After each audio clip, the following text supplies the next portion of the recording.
gonna turn the whole thing upside down. I'll find the things they say just can't be found. I'll share this love I find with everyone. We'll sing and dance. For anyone other than me, Sela, and you ran across this, just have to preface this video by saying this brain thought part, whatever you want to call it, is more meant to be an archive of my daily thoughts than for public teaching. I have crazy random thoughts every single day, at least one, and I write them down on random pieces of paper and notes in my phone and everything else, and they're never in one place. So I decided to put them all in one place. And it happens to be on YouTube. Somebody's totally coming. Today's thought bubble is brought by weeds, actually. Weeds are fascinating. So anyway, today I was in class. It was environmental protection, I think. He was talking about something, actually some sort of toxic spill or something. And all of a sudden there was a photo of weeds. Immediately my mind jumped to bad. Now I know now that weeds are not bad, but all growing up I thought that weeds were bad. It was just this, you know, you garden and you pull weeds and you throw them away and they grow and we call them invasive and everything else. But since coming to school and learning through other things, I've come to realize that weeds are not actually bad. They're actually quite amazing. They have so many purposes. Purposes such as holding soil so that we don't have erosion and that it actually sticks together. It helps hold CO2, and if you know much about CO2, it's the big buzzword problem for climate change these days. It holds nutrients in the soil, it brings up water. It has a ridiculous amount of benefits, actually. And there should be, ground shouldn't just be left empty, it should have weeds. All that's to say is my mind went to how immediately we jump from bad to good. This is bad, this is good. But now because of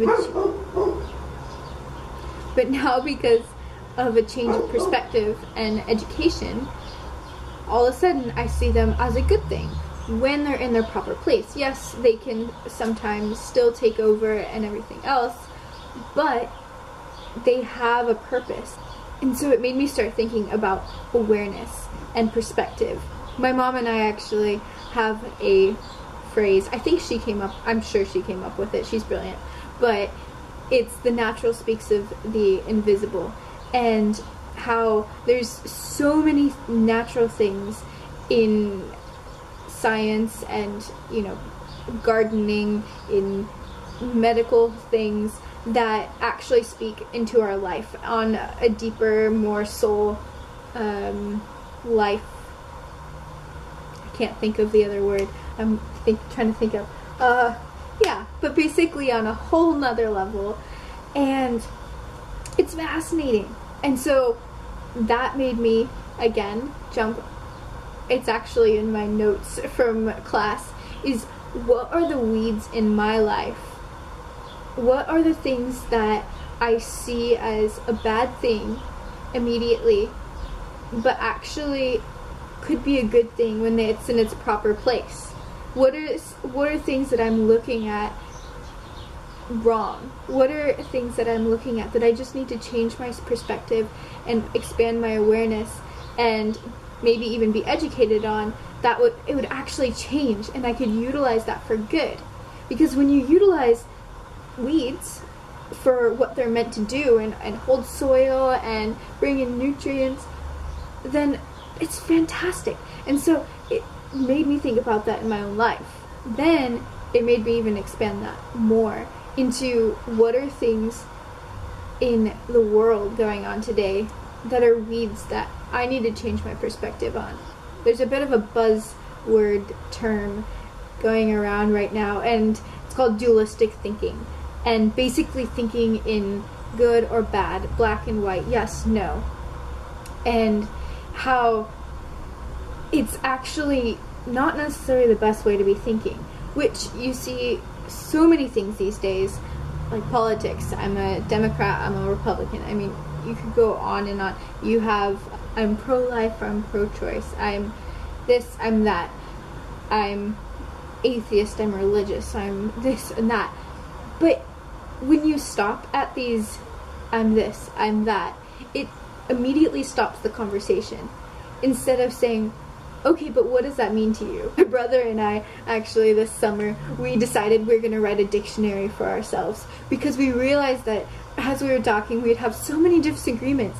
And a couple of weeks in, we realized that it was because we would be saying a word, but that word to each of us didn't really mean what it meant to the other person. And so how often does that happen with us, with conversations, with awareness? And also, I was listening to a TED Talk. I've been fascinated with near-death experiences. And this woman was talking, and she was talking about how our reality is based on our awareness. What we put our awareness on, that becomes our reality. And for somebody else, their awareness might be on something else, and they're totally missing what we're seeing, and vice versa. So basically, what are the things that maybe you consider yourself a Democrat, and you're going for certain issues, and you see somebody else on the other side that's seemingly not for this issue, and you're just so bewildered. And it's looking at it from their perspective. What are they trying to get at? Why? Rather than just saying you're wrong. Why are you, what makes you think that way? What's shaped your awareness and your perspective and your thinking that's made you go down this path of thinking? And maybe I can learn something from that, and maybe we need to actually come together and meet in the middle and find our differences and learn from each other. Could you imagine if we actually learned from each other? All of that from weeds. Yeah. My best friend is actually amazing at this. She has taught me a lot. She started this amazing social media Instagram account that's for politics. Now, I have to say, I didn't enjoy following politics for the longest time. I also didn't enjoy social media very much. And I kind of put social media into just the bad camp. Like, it's a waste of time, this and that and the other. And she realized, hey, I want to utilize this for good. It is this big thing going on now, and I'm going to capture that niche and actually use it for something good. Also, you can see it from generation to generation, which I find fascinating. You see this pendulum swing. You have the parents who pave the way, and they might be super into one thing, and then the kids come along and they grow up and they say, we're not going to be like our parents, and then they it's reactionary living. They totally go in the opposite direction, which that's not healthy either. Or you can look at it from, even you go from a man-dominated world or whatever you think about that in the past, and then you go into extreme feminism, which is nearly man-hate at its extreme, obviously. And you can see it even in elections, which I think is also really interesting. It swings back and forth from Democrat to Republican and back and forth, and there's so many other examples. What if instead we didn't throw out the things before us? If we actually stood on the generation before us, standing on their improvements and the things they did get, and taking that and gleaning from them. People are wise.